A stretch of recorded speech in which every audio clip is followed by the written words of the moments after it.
In this video, we will show you a new function, pivot. So how to do the pivot? The pivot function is similar to group. They both do the cross classification, but pivot only according to and exactly according to two categorical variables. They will produce a grid of count or aggregate values. That will be a little different than the group function, right? So group function, you can group by one categorical data, two categorical data, even three. But pivot only specific for two. Why? Because the two categorical variable they specified, you were using for the first one using for the column label of the grid. The second variable were used for the row label of the grid. So these two are required argument. You pass in two categorical variable, then they will create the grid table. Then the value by default will be the count. That means the frequency. If you don't want to just see the frequency, then you can specify two optional arguments. You can be either both or neither. So these two arguments is specified. I don't want the count. I want to display the value for other columns. So you just specify which column label you want to aggregate. Then how to aggregate that. I know it sounds, you understand, but not sure. That's the demo, you will have better understanding. From the previous video, we show you at the end, we have the survey information. Then we're using the how the student use the hands and cross-reference for the sleep position. So then we can use the group, right? So group, we say you can classification according to two columns or more. So then you just specify the label name. So here you will see, because we have three categories on both left-handed or right-handed from the first column. Then we have 4 different categories for the sleep position. So they just using the 3 times 4, then you have 12 rows. So the column you specify, they just keep on the first column, second column. So in the third column, they just tell you the frequency. Yeah, that's okay. They just display all the combination. But the pivot can do the same thing. But one thing a little different is they will help us actually easier to do the cross-reference for the value. Okay, we see here. Like earlier we showed you. If you want to use the pivot, so the two column you want to cross-reference, you just specify at first and second. Just the first is the column label. Then the second one will be the row label. So we just see what they will display. Okay, so that's, we say, the grid table on the grid value. So here the first column is the handiness. So we have 3 different kind of way to use your hand. So then you have sleep position. So that's why we have 4. So they are in the row label. So then you see by default they just show you the count. Okay, so that's the pivot, different from the group. Or even they both can cross-classify 2 different categorical data, but the way it displays different. The group just showed all the combination in different rows, but in the pivot, they show you see still the 12 different combination, but they show you in a grid table. So by default, they show the count, the frequency, how many individual in there. If we want to see other things, for example, we said earlier, we want to see how well they sleep in different sleep position according to how you use your hand. So then we can use the hour of sleep to compare how well they sleep. But if you only see the hour of sleep, they will have multiple values. So it depends on how you want to aggregate those values. you specify this in the second optional argument. So for example, if we want to see the average, okay, so you see they still are the grid table, but we display, instead of the count, we display the average in that category for the sleep. So then you can see, right, actually they, on the stomach, in no matter what kind of hand you use, they did sleep well because they sleep longer than other position. Okay, so that's kind of, it's easier to cross-reference to see the data. If you want, you see, maybe I just want to see the maximum value on how they sleep from that different category. Or then you can see, oh, right-handed, actually the maxima is quite bigger than the rest of that. But still, then you see, if you only see the maxima, actually the right, on the right-hand side for the left-handed people has the higher, the bigger maxima. Or you want to see the meaning. Okay, so either way depends on how you want to aggregate the data you want to display. So specify the column value you want to display, then how you work, how you aggregate the data.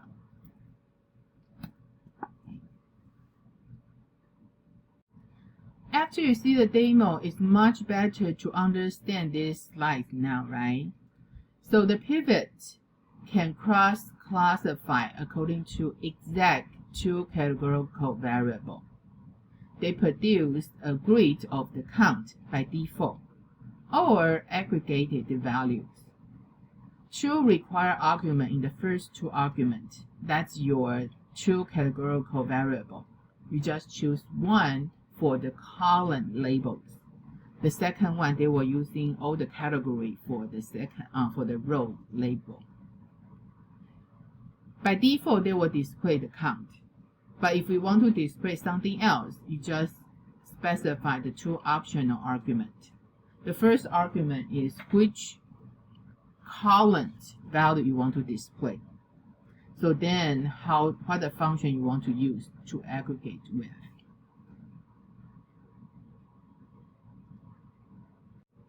To help you understand better, of course, we need to give you some example, right? But before that, we just see, we already have so many table function we learned, and we show you so many different examples. So whenever you do the practice, and also you will have your first project next week.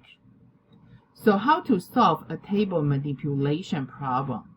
The first thing you want to know is what kind of result you want to see. So understand the result, that's what you will display at the end. Then, according to your current column, current data set, how to reach that result you want. What kind of information you need to use to fill the particular value you want to display. So what column they involve. So then sometimes they are not just direct to get the value. It's not, maybe just not select one column. If they have multiple operations to get your goal, then you just need to describe to yourself and list the goal, the operation one by one for yourself to understand. So here we say articulate in English. It just means the wording, using human wording to help you to understand what kind of operation you want to produce the result. Then each operation have their order, one by one. So then the final step is using the Python expression to fulfill the operation you want to do. So express the operation using the table function, table method, and the array arithmetic. So on the other hand, all the Python expression will introduce you to fulfill your operation. So the best way to practice, let's see more example here. So in this discussion question, pause the video anytime to make sure you understand what you want to do.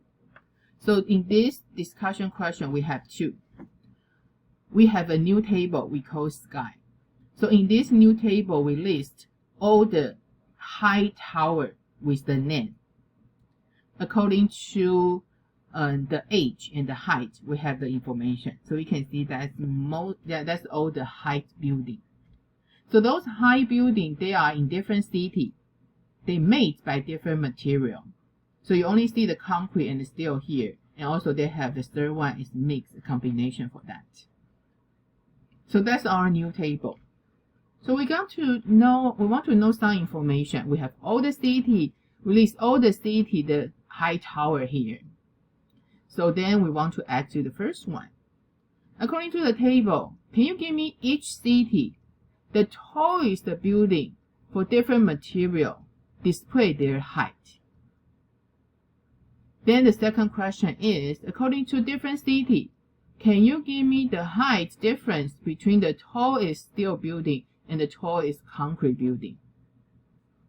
Pause the video to see again the question. Make sure you understand. So before you start, try to read each question, make sure you understand. So we see the first one. For each city, what is the height for the tallest building for each material? Then make sure you understand and think about what you want to display. Yeah, we want to display the height for the tallest building, right? Came from where? Came from each city and each material. Okay, so think about that before I show you the answer. Because that's for each city and each material, of course, we need these two categorical data. So then we can do either grouping, then display the height, or we can use the pivot to provide these two categorical data. Let's get the table first. So we create a table, we read the table, we only display the first three lines. So this table was the same display in the lecture file. So like earlier we said, we want to know every city, the tallest building for every material, and we want to know the height. So if we use the pivot, okay, so we got the sky table, we use the pivot. Don't forget your result, we're using the other table. So we need the material city. So these two is the categorical variable we want to use. So you can choose which one first you want. If you do the material first, so then they will display the material, three different material on the column. Then the city will be on the row. So the data you want to display is the height. Okay, what kind of height? The tallest building. So that we got the maximum.